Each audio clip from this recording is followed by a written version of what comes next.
ખાવી જોઈએ. કાચી ખાવાનો પ્રયોગ બી આપ્યો હતો અને બહુ સરસ અનુભવ આવ્યો. ખાઈ કહી દઉં એ વખતે ઓનલાઈન ચાલતું હતું અને મેં વાત કરી હતી તો સાહેબે કીધું ભાઈ સરગવાની સિંગના ઝીણા ઝીણા ટુકડા કરી દેવાના, એને મિક્સરમાં ક્રશ કરી દેવાનું, પાણી થોડું ઉમેરીને પછી ગાળી લેવાનું અને પાણી પીવાનું. કાચાની વાત કરી છે, કાચાની. તો તમારું પેટ છે ને જબરજસ્ત સાફ થઈ જશે. પણ સાહેબે કીધું તો ખાલી કેટલું આટલું 3-4 ઇંચ જેટલો ટુકડાનું જ લેવાનું. પેલા બેને પૂરું સાંભળ્યું નહીં, આખી સિંગો ઉડી ગયા. પછી ફોન આવ્યો મારા પર કે મને તો સાહેબ ઝાડા થઈ ગયા છે. મેં કીધું કશો વાંધો નહીં, આ કોઈ દવા નથી, તમારા ઝાડા મટી જશે શાંતિથી, બરાબર છે, થશે તમારે, પણ બીજું કશું કરશો નહીં, કોઈ દવા ના લેશો, મટી જશે. પણ કહેવાનો મતલબ શું છે કે એક સરગવાની સિંગ કાચી તમારે જબરજસ્ત રેચક છે, જબરજસ્ત રેચક છે. તો એને બાફીને જ ખાવાનું.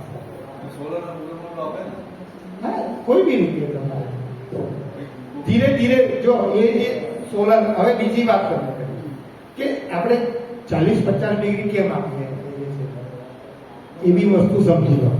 તો કુદરતની ગરમી એટલી છે ને, આપણે સુરતની ગરમી ઉનાળામાં કેટલે સુધી જાય છે, બરાબર છે. તો આ બધા પાંદડા, બધા જાતો એ એટલી ગરમીમાં ટકી જ જાય છે ને. એટલે એ કુદરતી રીતે એટલી ગરમી સહન કરવા ટેવાયેલું છે. એટલા માટે એનાથી વધારે જયારે ગરમ કરીએ છીએ ત્યારે એ બધું ઉડી જાય છે. એટલે તમે ધીરે ધીરે ધીરે ધીરે તાપ ઉપર જે પકાયેલું હોય તો એની અંદર એ ગુણકારી કીધું છે.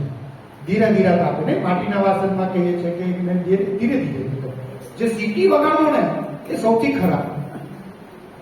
જે આપણે સીટી વગાડી દઈએ છીએ ને કુકરમાં, એ સૌથી નુકસાન વાળી વસ્તુ છે.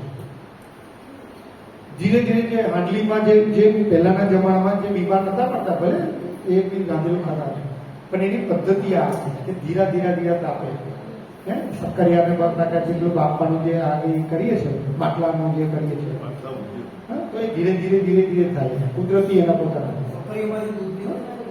બનાવે ને. જો બીજું સૌથી જો બજેટ વાળી વાત કરો, બજેટ વાળી વાત, દૂધ દરેક વસ્તુનું બને. જે વ્હાઈટ, આપણે દૂધ માટે શું જોઈએ? વ્હાઈટ કલર જોઈએ, વ્હાઈટ કલર જોઈએ બસ. અને થોડું એનો ટેસ્ટ પેલો જોઈએ, બરાબર. સિંગદાણાનું બને, તલનું બને, બદામનું બને, કોપરાનું બને, કાજુનું બને, સોયાબીનનું બને, બરાબર છે, તલનું બને. આ બધાનું એ દૂધવાળી એક બુક આવે છે, હમણાં પતી ગઈ છે, લાવીશું. દૂધ કેવી રીતે બનાવે. તો આ રીતે આપણે જમવાનું આવી ગયું છે. જવું છે કે